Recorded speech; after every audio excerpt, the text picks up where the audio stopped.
So a credit score or FICO score is a 3-digit number that ranges from 300 to 850, where higher is equated to a more favorable score.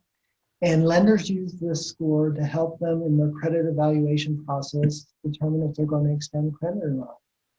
And the FICO score is based on information in the credit report. And the way it works is it's rather simple. It's asking several questions about your credit information and getting an answer and then assigning a point. And this would be very similar to if you got a call today from your brother or family friend saying, hey, can you lend me $100 today? So you're going to ask some questions in your mind before doing that.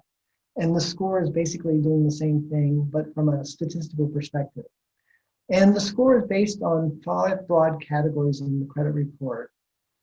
And the first category is called payment history. And payment history is obviously very important. It's looking at the history of how you paid your bills in the past. And so if it sees delinquency information or missed payment information, it's going to look at it in several different ways. It's going to look at it in terms of how severe it was. Was it a one-time late, or did you go to charge off, for example? It's going to look at the frequency. So was it a one-time missed payment that I'll get my bill, or is there a pattern there of multiple missed payments? And then it's going to look at the recency of it. Did it happen last month, or did it happen 5 years ago? So the more recent, the more severe, and the more frequent, the harder the hit's going to be on the score. The second broad category of information we look at is what we call outstanding debt. So these are the balances that you're carrying on your various types of credit in the credit file. And we look at it in terms of total number of balances, we look at it on balances on specific types of accounts, and most importantly, we look at it in terms of your available credit, how much is being used. So if you have a credit card with a $1,000 line and you have a $500 balance, that shows you're 50% utilized. And the greater your utilization percentage on your credit, the riskier the profile and the less points. The last 3 categories are length of credit history. So here we are looking at how established your credit profiles are in terms of how long you've had credit from your age of oldest trade to kind of your average time on file across all your different credit obligations.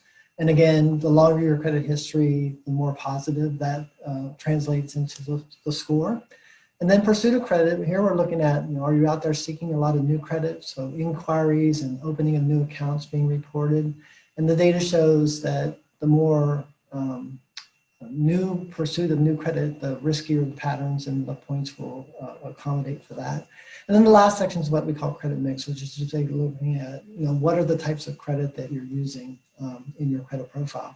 So, 5 main categories, all important, but you can see that the payment history and the outstanding debt is really what's driving your score. It's about 65% of the score. So that's where I always encourage consumers to focus on, paying bills on time and keeping your debt levels low.